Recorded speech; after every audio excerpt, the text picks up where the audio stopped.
the destruction of the infrastructure, particularly the food infrastructure of Gaza, which can only be explained on the basis of collective punishment. I think there was probably a political reason behind it, and that was presumably to make the Hamas administration unpopular. Comandante Afino Génova, adelante. Vamos. ¿Pa' qué me invitan? El análisis internacional de Ina Afino Génova. Sudáfrica demanda a Israel por genocidio ante la Corte Internacional de Justicia e irremediablemente esto nos lleva a recordar un episodio de hace 15 años que causó una enorme indignación dentro y fuera de Israel, especialmente entre los abogados del derecho a la legítima defensa, que hoy, viendo las imágenes que nos llegan desde Gaza, cobra todavía más relevancia y que casualmente involucró a un ciudadano sudafricano. Hablo del denominado informe Goldstone de 2009, un documento que elaboró la misión de investigación de la ONU sobre el conflicto de Gaza y que parece destinado a confirmar que nada es nuevo en la historia que venimos observando desde octubre. Ni Israel es novato masacrando indiscriminadamente a la población de Gaza y quedando impune, ni tampoco es novato amedrentando y acusando de terrorista a todo aquel que le tose, aparentemente para perpetuar la impunidad. Que la suerte que corrió el informe Goldstone, las acusaciones hacia su autor y su posterior arrepentimiento por la información que expuso frente a la incredulidad de sus colegas sirvan de pista acerca del posible destino de la demanda sudafricana. Cuéntanos, Ina, a raíz de qué se elaboró ese informe, quién trabajó en él, qué revelaba y qué implicaciones tuvo. Bien, en enero de 2009, justo hace 15 años, el Consejo de los Derechos Humanos de la ONU resolvió enviar a las tierras palestinas ocupadas una misión internacional independiente para investigar posibles violaciones de los derechos humanos durante la guerra en Gaza de 2009, conocida también como Operación Plomo Fundido. Esta operación Plomo Fundido duró menos de un mes. Fue dirigida oficialmente contra Hamas y se saldó, según distintos cálculos de las organizaciones de defensa de los derechos humanos, con más de 1.400 palestinos muertos, la gran mayoría de ellos civiles y muchos de ellos menores de edad, niños y niñas. Eso sin mencionar la destrucción a la que sometieron a Gaza en términos de daños materiales. Y por parte de Israel, a su vez, hubo 13 muertos en el mismo periodo de tiempo. Luego de algunas dudas iniciales sobre la imparcialidad del mandato, el juez sudafricano Richard Goldstone aceptó dirigir la misión de investigación. Es por eso que conocemos sus conclusiones bajo el título de Informe Goldstone. Richard Goldstone tenía un currículum impecable para este cometido. Según The Guardian, en su propio país, Sudáfrica, sus sentencias ayudaron a socavar el régimen de apartheid. Luego trabajó para los tribunales penales internacionales para la antigua Yugoslavia y Ruanda. Además, era judío y sionista, lo que supuestamente apaciguaría a Israel. Y nada más lejos de la realidad, como podremos ver más adelante. Ya veréis. A Goldstone lo acompañaron en la misión 3 profesionales más. Cristina Chinkin, profesora de Derecho Internacional en la London School of Economics, Hina Gilani, abogada del Tribunal Supremo de Pakistán, y Desmond Travers, ex coronel de las Fuerzas de Defensa irlandesa y miembro de la Junta Directiva del Instituto de Investigaciones Penales Internacionales. Israel se negó a colaborar con todos ellos y les prohibió ingresar a Gaza desde su territorio. Tuvieron que viajar a través de Egipto. En septiembre de 2009, finalmente publicaron sus conclusiones en un informe de más de 500 páginas. Establecieron básicamente que tanto las Fuerzas Armadas de Israel como grupos armados palestinos habían cometido crímenes de guerra y posiblemente crímenes contra la humanidad. Eso sí, mientras condenaban a ambas partes, dejaron claro que había una diferencia entre la severidad moral y legal de las violaciones de las fuerzas israelíes en comparación con las de Hamas. Vamos, que no es lo mismo que un ejército regular cometa crímenes a que los cometa una facción armada. El equipo de Goldstone determinó el uso de fósforo blanco por parte de Israel en áreas urbanizables, reveló que algunos ataques como el bombardeo con un misil aire-tierra de la mezquita Al-Makadma de día y durante una oración no tuvieron ningún sentido militar. La mezquita no se usaba para lanzar cohetes ni almacenaba municiones. El único objetivo fue atacar deliberadamente a civiles. Enumeraron asesinatos por parte de soldados israelíes de familias enteras que no presentaban ningún peligro y concluyeron que algunos israelíes podrían ser considerados responsables penalmente por crímenes de guerra. Este informe también indica que hay pruebas de que los grupos armados palestinos también cometieron crímenes de guerra al disparar cohetes deliberadamente contra Israel, acusa a grupos armados palestinos de causar traumas psicológicos a los civiles, pero sostiene que no hay pruebas de que grupos como Hamas usaran mezquitas con fines militares o pusieran a civiles en zona de lanzamiento de cohetes. O sea, uno de los principales argumentos israelíes, el de los famosos escudos humanos, desmentido también por el informe Goldstone.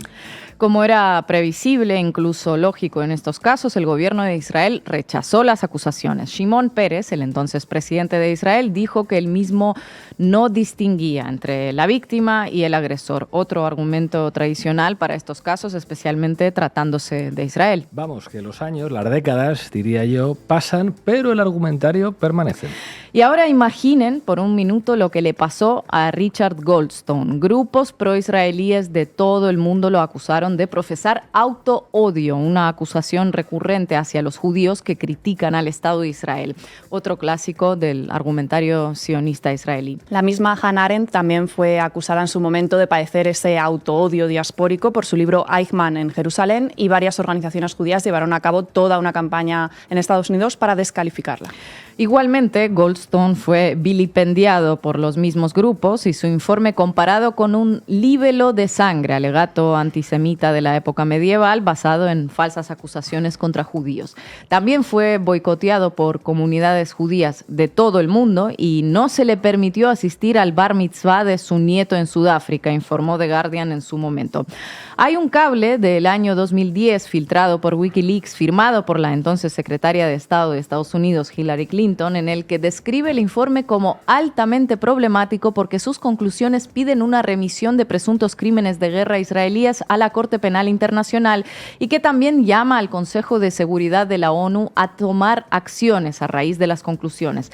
Dice también que los miembros permanentes del Consejo de Seguridad, Reino Unido, Francia, Rusia y China, apoyan a Estados Unidos a la hora de oponerse a una sesión del Consejo para revisar el contenido de informe y que mantener la sólida oposición a Goldstone dentro del Consejo de Seguridad de la ONU es una altísima prioridad. Cerrando filas en torno al Estado de Israel, todos juntos y desde su constitución. Y ahora les falta la culminación de la historia. 2 años después de la publicación del informe, de la reacción israelí y de sus aliados al mismo, Richard Goldstone se retractó de sus conclusiones en un artículo para Washington Post. Escribió que la conclusión de que Israel atacaba intencionalmente a civiles era errónea y elogió a su gobierno por investigar las acusaciones en su contra, mientras criticó a Hamas por no hacer lo mismo.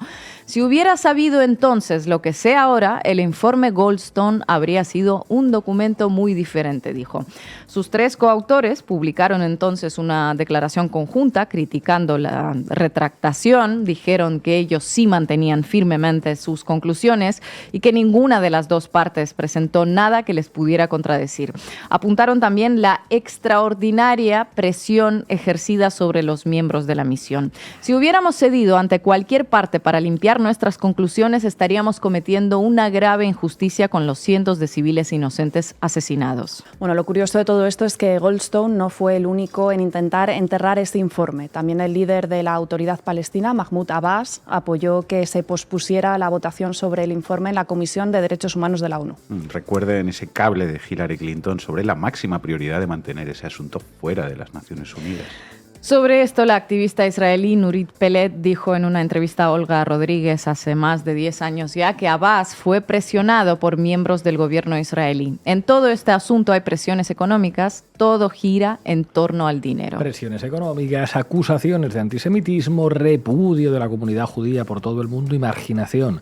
En todos estos años, el Estado de Israel y sus abogados parecen haber aprendido muy bien cómo mantenerse impunes. Al margen de cualquier valoración sobre las acciones de Israel, sobre lo que es verdad o mentira, resulta curioso este empeño en maquillar y denostar cualquier crítica al Estado de Israel en su agresión a Gaza, porque la lógica nos dice que si has creado un Estado absolutamente militarizado porque llevas décadas en un enfrentamiento armado contra tu vecino, sensiblemente más débil, se van a producir no pocos abusos de fuerza, no porque seas muy malo o muy bueno, sino porque la guerra es la guerra y en la guerra siempre hay abusos de fuerza y siempre el contendiente más fuerte va a cometer cometer más abusos.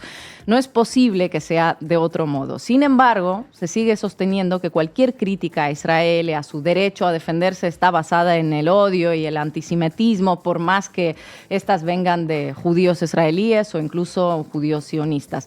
Y este discurso se sigue defendiendo de forma muy agresiva, sin ni tan siquiera pararse a pensar en la falta de lógica que tiene, sin entender que es imposible que un Estado en guerra actúe correctamente y bien en absolutamente todo. Es matemáticamente imposible. Y esto es aplicable a todos los conflictos, incluidos aquellos en los que ganan los buenos. Por eso ahora no hay ningún problema en hablar, por ejemplo, de las tropelías que cometieron los soldados soviéticos en su camino hacia Berlín. Recordemos que eran los agredidos y que habían sufrido una invasión durante años, así que muy contentos no debían de salir tampoco. Incluso diría que por tratarse precisamente de la URSS hay hasta cierto regocijo en hablar de ello. Pero ¿alguien dudaba que en medio de la guerra más salvaje de la historia de la humanidad, con decenas de millones de muertos soviéticos a sus espaldas, iban a actuar cumpliendo escrupulosamente todas las leyes de guerra? Pues no, seguramente no lo hicieron. Y cuando tú matas a una media de 10 o 20 civiles por cada civil muerto por los ataques de grupos armados de tu vecino, ¿alguien entiende que hay alguna posibilidad de que no se den abusos e irregularidades salvajes ahí? Pues sí, en ese caso hay un numeroso grupo de gente que parece creerlo. Con la ayuda y la promoción de una maquinaria de propaganda bien engrasada como la del Estado de Israel y el sionismo, afina él, claro que sí. Gracias, Ina.